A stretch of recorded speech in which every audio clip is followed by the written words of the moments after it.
Hey, what's up everyone? Hope you're doing good because next week, slot Gran Turismo 7 is rolling out its first update of 2026.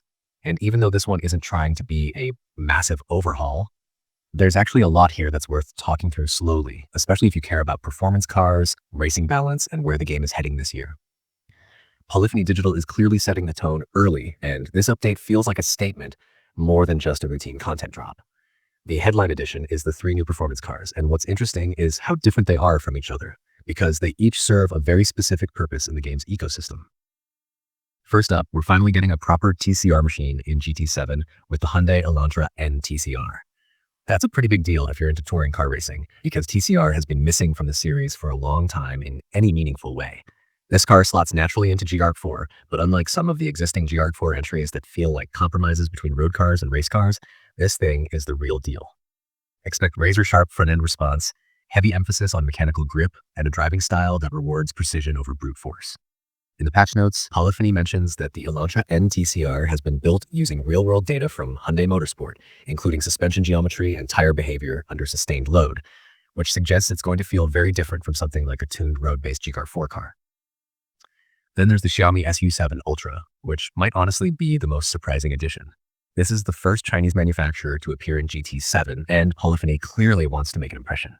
The SU7 Ultra comes in as a high-performance electric sedan with absurd power figures, and the update notes confirm multiple drive modes that affect power delivery and regenerative braking. In sport mode races, the car will run with a standardized output and weight to keep things fair, but in single-player and time trials, you'll be able to experience the full insanity of its acceleration.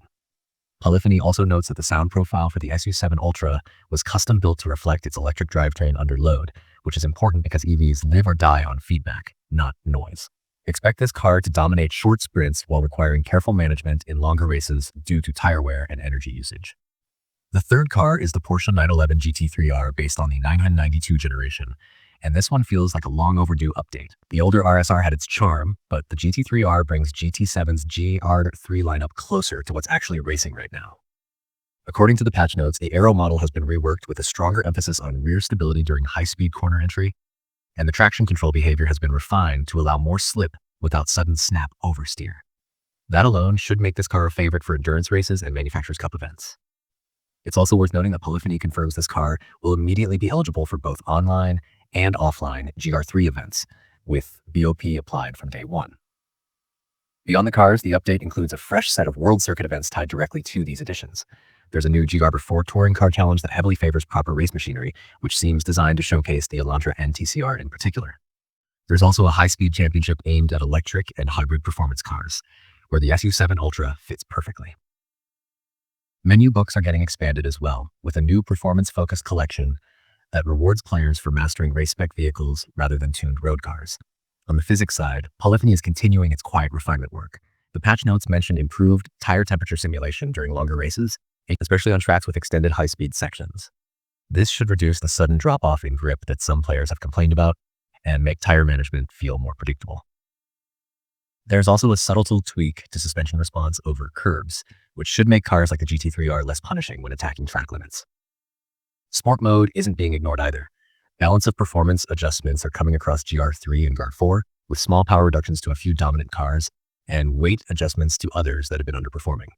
Polyphony says these changes are based on data collected during the final months of 2025, which suggests they're looking at long-term trends rather than knee-jerk reactions. Race payouts in certain daily races are also being slightly increased, especially for longer formats, which is a nice quality of life improvement. There are also some quieter fixes that matter more than they sound. AI behavior in custom races has been adjusted to reduce overly defensive driving on narrow circuits, and penalty detection at track limits has been refined to better reflect actual advantage gained. Load times when entering the garage have been marginally improved on PlayStation 5, and several car models received minor visual corrections, including lighting adjustments in cockpit view.